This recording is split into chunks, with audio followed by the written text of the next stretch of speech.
Nelson Mandela. Esse foi então o nome do primeiro herói que eu escolhi. Eu escolhi esse herói porque ele realmente é um herói para muita gente. E primeiro eu quero lembrar para vocês que a mídia transforma quem ela quer em herói. Não importa quem seja, não importa o que essa pessoa tenha feito. E principalmente ela esconde inúmeros fatos, inúmeros dados e o outro lado das pessoas. Tudo isso para transformar essa pessoa em herói. Eu quero lembrar que aqui eu vou citar uma fração do que realmente aconteceu, porque os dados, por exemplo, sobre o Mandela são muito extensos, são diversas atitudes e fatos que aconteceram. Eu só vou selecionar os principais do outro lado, porque o lado bonzinho dele a gente já conhece. Então eu vou começar aqui lendo para vocês. Vai ser um vídeo de praticamente leitura, mas vai ter imagens e os textos. E no final do vídeo vocês podem comentar aí embaixo o que vocês acharam. Então vamos começar. Nelson Mandela, assim como muitos falecidos, goza de uma injusta reputação de herói e libertador perante a opinião pública. Seus métodos, motivação e legado, porém, são nefastos. Mandela foi um terrorista. Seu modus operandi incluía uso de minas e explosivos contra civis inocentes, assassinato de negros não alinhados à sua causa, incêndios contra negócios cujo proprietário era negro, greves e boicotes incitados através de coerção e tortura. Aterrorizava as mesmas pessoas que dizia estar libertando da tirania do apartheid. Oficialmente membro do Congresso Nacional Africano, Mandela também fazia parte do Partido Comunista da África do Sul, embora tenha mentido sobre os fatos. Era inclusive um dos seus líderes. O PCA, cujas diretivas estratégicas vinham do Kremlin, controlava o CNA. Kremlin quer dizer que vinha lá da Rússia, tá? Explorava o triste quadro de segregação e opressão racial não para ajudar os negros, mas para levar adiante uma revolução comunista. Aí no canto eu coloquei uma frase do Mandela.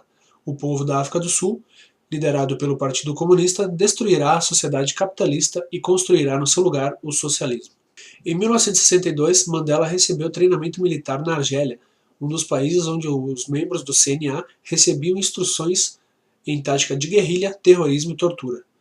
Outras localidades incluíam Cuba, Egito, Etiópia, Coreia do Norte, Rússia, China, Alemanha Oriental e Tchecoslováquia. Mandela teve experts como tutores. Com o FLN, Partido Socialista e Terrorista Argelino, aprendeu a decepar o nariz de seus desafetos.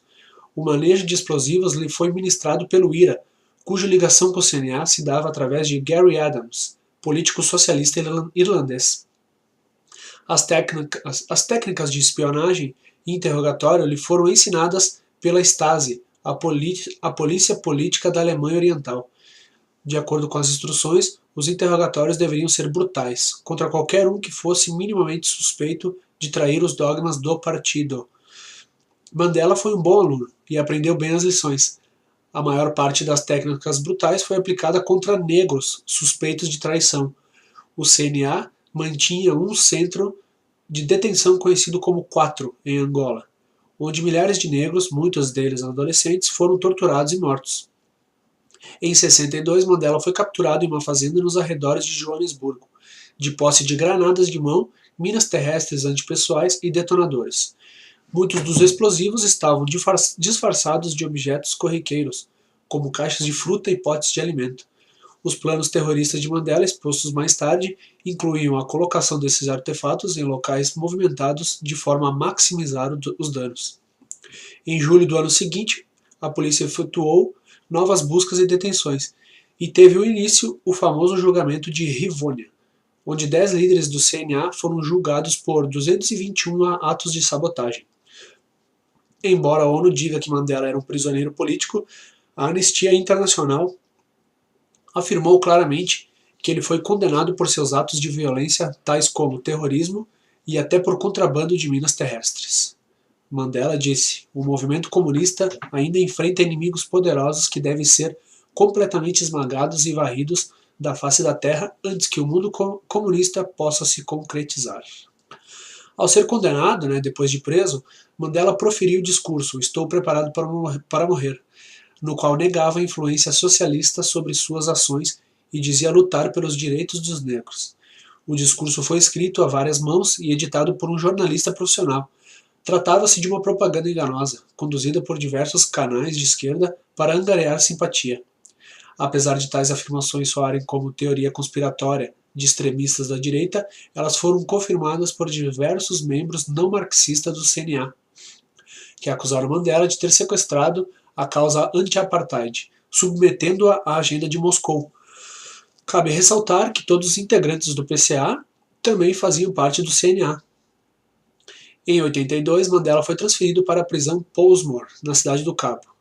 Não só passou a ter diversas regalias, como também obteve acesso a várias amenidades de comunicação com o exterior. Chris Hani, um líder da MK, famoso por sua brutal repressão contra membros não marxistas do CNA, alegou que possuía total acesso a Mandela e que bastava um telefonema para marcar uma reunião com ele. Entre 80 e 94, dezenas de milhares de civis inocentes foram mortos em ataques do CNA, sendo que boa parte desses crimes foi condenada ou autorizada por Nelson Mandela. Em cerca de 80% das vezes, o alvo dos ataques era a população civil. Um dos mais conhecidos e infames atos terroristas deste período foi o atentado de Church Street. Em 1983, Mandela o ordenou em conjunto com Tambo. Embora o alvo fosse uma instalação da Força Aérea Sul-Africana, os explosivos foram programados para detonar na hora do rush, com o objetivo de causar o máximo de baixas entre os civis. Foram 19 mortos e 217 feridos, incluindo mulheres e crianças de várias etnias. Havia pedaços de corpos humanos espalhados por uma enorme área. No seu livro Um Longo Caminho para a Liberdade, Mandela confessa que autorizou pessoalmente diversos atentados. O ataque ao shopping Amanzimtoti, por exemplo, matou 2 mulheres e 3 crianças. Somente entre 85 e 87, as minas terrestres colocadas nas estradas rurais pelo CNA custaram 125 vidas inocentes. Entre 84 e 89, cerca de 7.200 casas de negros não membros do CNA foram destruídas, além de 1.770 escolas, 10.318 ônibus, cerca de 50 templos e milhares de carros e estabelecimentos comerciais. Por mais monstruosos que sejam os relatos lidos até aqui, nada disso se compara à natureza diabólica do que relatei agora. Necklace, colar bárbaro. Este termo foi cunhado por Winnie Mandela, que é a esposa do Mandela. Trata-se de um método de execução que consiste em colocar pneus de borracha embebidos em gasolina em torno do corpo da vítima, que por sua vez era forçada a beber combustível. A borracha derretida carcome a pele, enquanto as chamas consomem a pessoa. A morte só chega após cerca de 20 minutos de sofrimento agonizante. Estima-se que 3.000 pessoas tenham sido mortas assim pelo CNA. O método era aprovado e incentivado por Winnie, a mulher de Mandela, que disse em um discurso: "Com nossas caixas de fósforos e nossos necklaces, libertaremos esse país." As vítimas eram praticamente todas negras, acusadas de traição e colaboração com o regime. Incluíam funcionários públicos negros, adolescentes sem engajamento político e trabalhadores que não participavam de greves. Mineiros estrangeiros e lojistas também foram vitimados. Os julgamentos aconteciam na rua aos gritos da turba. Winnie usou o necklace como arma de guerra psicológica. Em 85, Botha, então presidente da África do Sul, ofereceu a liberdade a Nelson Mandela, desde que ele renunciasse à violência. A proposta não foi aceita, e ele só saiu da prisão mediante a ordem incondicional de soltura emitida pelo presidente de Klerk, em 90. 5 anos antes da soltura, o vice-diretor do Comitê dos Direitos Humanos do Parlamento Europeu, Nicolas Bettel, disse que defendia a luta armada, afinal, ele também era socialista. Líderes da esquerda britânica, americana e escandinava ajudaram a trabalhar a imagem de Mandela e financiaram o terrorismo da MK. De Klerk, cuja agenda estava subordinada a interesses globalistas, tratou de esconder do país os planos e atividades do CNA. Os serviços de inteligência sul-africanos foram instruídos a não investigar o partido para não comprometer a imagem moderada que a mídia passava ao mundo. Aí o Mandela fala: sob regime comunista, a África do Sul será uma terra de leite e mel. Na verdade, foi uma terra de sangue, né? Se Mandela era um perigo para as pessoas dentro da prisão, ao sair ele se tornou o flagelo do país. Tão logo se viu livre, o futuro ganhador do Nobel da Paz clamou por uma intensificação da luta armada. Uma onda de terror varreu a África do Sul logo após sua libertação. Nos primeiros 20 dias, 84 pessoas foram assassinadas pelo CNA, 19 delas através do Necklace. Houve inclusive a execução de mulheres acusadas de bruxaria. As sombrias previsões do jornal de inteligência britânico Special Office Brief foram confirmadas. A América do Sul está à beira de um banho de sangue de negros contra negros. O terrorista Mandela não é um líder majoritário e não será aceito pelos Zulus. De fato, os Zulus eram majoritariamente anticomunistas e ferrenhos opositores do CNA. Iniciou-se uma guerra entre o Partido da Liberdade Inkatha, organização conservadora nacionalista Zulu, com o CNA, iniciando as agressões e culpando o Inkatha. Isso é clássico, né? A eleição que colocou Mandela no poder foi fraudulenta. Enquanto a mídia internacional preparava a opinião pública ocidental para uma possível intervenção militar da ONU, a NPKF intimidava o eleitorado de oposição. Homens do CNA pululavam em locais de votação. Crianças receberam documentos falsos para votar em Mandela. A chamada Comissão Eleitoral Independente era liderada pelo esquerdista Johan Kriegler, simpatizante do CNA. E assim o terrorista agraciado com o Nobel da Paz assumiu a presidência da África do Sul em maio de 94. Estima-se que a guerra civil promovida pelo CNA de Mandela tenha tido o sanguinolento saldo de 300 mil mortos desde então. A quem interessa então a farsa Mandela? A África do Sul é rica em ouro e diamantes, além de abrigar um dos 19 pontos de estrangulamento do comércio marítimo internacional. A área de influência de sua marinha de guerra abrange outros 7 pontos de estrangulamento no Oceano Índico. O país possui também uma das maiores reservas de minérios estratégicos do mundo, utilizados em ligas de alta resistência e alta tecnologia eletrônica. Estes recursos são de grande interesse militar. Até 89, 40% de todo o ouro minerado na história era proveniente da África do Sul. Ainda hoje, o país é o maior produtor de cromo e possui 95% das reservas mundiais de metais do grupo da platina. Relatórios policiais indicam que, em 84, Gavin Reddy, CEO da Anglo-American Mining Corporation, já estava em plena negociação com líderes do CNA exilados na Zâmbia. Talvez o fato mais triste de todo esse jogo de interesses sejam os diamantes de sangue, cuja mineração utiliza trabalho escravo e cujas receitas fomentam batalhas entre senhores de guerras africanos. Trata-se de uma indústria monopolística chefiada pela De Beers Consolidated Mines, esta controlada pelo Rothschild Bank de Londres. Pouca gente sabe, mas a libertação de Mandela em 90 foi parte de um acordo com a família Rockefeller. Eleito presidente da África do Sul, Mandela assinou uma declaração dando toda a concessão de exploração de diamantes para a família Rockefeller, mantendo os negros africanos ainda como escravos nas minas de diamantes. Um pouco dessa realidade é mostrado no filme Diamante de Sangue, que tanto desagradou Mandela. A verdade é que Mandela, a serviço da União Soviética quando guerrilheiro, passou a servir aos banqueiros de Londres quando estadista. Mentiroso costumaz, fingiu defender os direitos individuais enquanto endossava o genocídio. Fingiu defender a paz e união entre os povos enquanto protegeu apenas a união de cartéis e de esquemas políticos. Fingiu defender a paz enquanto lutava com a guerra. Acenou para as nossas crianças com a mão encharcada de sangue inocente. Seu legado de horror ainda assombrará a África do Sul por muitos anos. Então essa é a outra face do Mandela. Eu tive que cortar algumas partes por causa do tempo do vídeo. Eu não estou podendo mandar vídeos com mais de 15 minutos. Então essa é a história do Mandela, que resumindo, vendeu a África do Sul para os banqueiros, para os Rockefeller, para os Rothschild. E agora quem manda lá são eles, e são eles que têm escravos lá nas minas de diamante. Comentem e digam o que vocês pensam disso agora.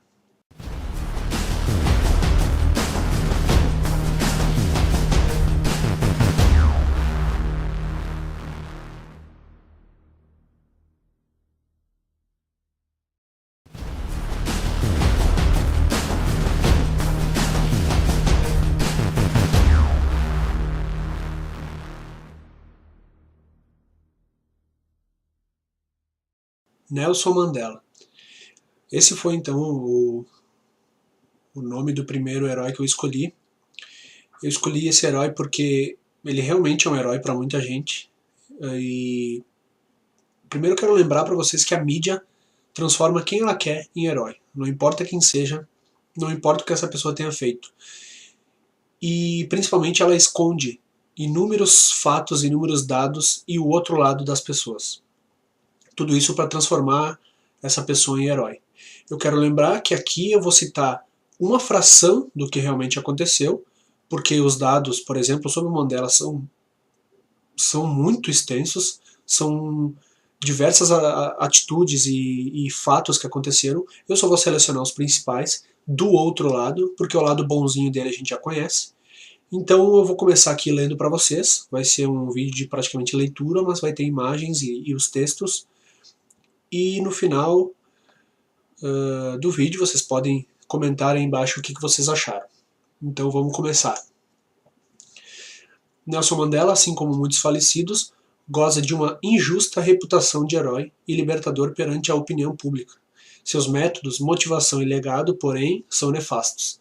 Mandela foi um terrorista. Seu modus operandi incluía uso de minas e explosivos contra civis inocentes, assassinato de negros não alinhados à sua causa, incêndios contra negócios cujo proprietário era negro, greves e boicotes incitados através de coerção e tortura. Aterrorizava as mesmas pessoas que dizia estar libertando da tirania do apartheid. Oficialmente membro do Congresso Nacional Africano, Mandela também fazia parte do Partido Comunista da África do Sul, embora tenha mentido sobre os fatos. Era inclusive um dos seus líderes. O PCA, cujas diretivas estratégicas vinham do Kremlin, controlava o CNA. Kremlin quer dizer que vinha lá da Rússia, tá? Explorava o triste quadro de segregação e opressão racial não para ajudar os negros, mas para levar adiante uma revolução comunista. Comprometer a imagem moderada que a mídia passava ao mundo. Aí o Mandela fala, sob regime comunista, a África do Sul será uma terra de leite e mel. Na verdade, foi uma terra de sangue, né? Se Mandela era um perigo para as pessoas dentro da prisão, ao sair ele se tornou o flagelo do país. Tão logo se viu livre, o futuro ganhador do Nobel da Paz clamou por uma intensificação da luta armada. Uma onda de terror varreu a África do Sul logo após sua libertação. Nos primeiros 20 dias, 84 pessoas foram assassinadas pelo CNA, 19 delas através do Necklace. Houve inclusive a execução de mulheres acusadas de bruxaria. As sombrias previsões do jornal de inteligência britânico Special Office Brief foram confirmadas. A América do Sul está à beira de um banho de sangue de negros contra negros. O terrorista Mandela não é um líder majoritário e não será aceito pelos Zulus. De fato, os Zulus eram majoritariamente anticomunistas e ferrenhos opositores do CNA. Iniciou-se uma guerra entre o Partido da Liberdade Inkatha, organização conservadora nacionalista Zulu, com o CNA, iniciando as agressões e culpando o Inkatha. Isso é clássico, né? A eleição que colocou Mandela no poder foi fraudulenta. Enquanto a mídia internacional preparava a opinião pública ocidental para uma possível intervenção militar da ONU, a NPKF intimidava o eleitorado de oposição. Homens do CNA pululavam em locais de votação. Crianças receberam documentos falsos para votar em Mandela. A chamada Comissão Eleitoral Independente era liderada pelo esquerdista Johan Kriegler, simpatizante do CNA. E assim o terrorista agraciado com o Nobel da Paz assumiu a presidência da África do Sul em maio de 94. Estima-se que a guerra civil promovida pelo CNA de Mandela tenha tido o sanguinolento saldo de 300 mil mortos desde então. A quem interessa então a farsa Mandela? A África do Sul é rica em ouro e diamantes, além de abrigar um dos 19 pontos de estrangulamento do comércio marítimo internacional. A área de influência de sua marinha de guerra abrange outros 7 pontos de estrangulamento no Oceano Índico. O país possui também uma das maiores reservas de minérios estratégicos do mundo, utilizados em ligas de alta resistência e alta tecnologia eletrônica. 125 vidas inocentes.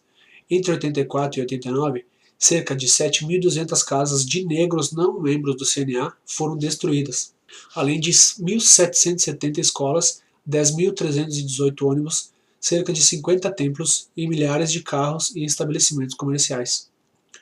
Por mais monstruosos que sejam os relatos lidos até aqui, nada disso se compara à natureza diabólica do que relatei agora. Necklace, colar bárbaro.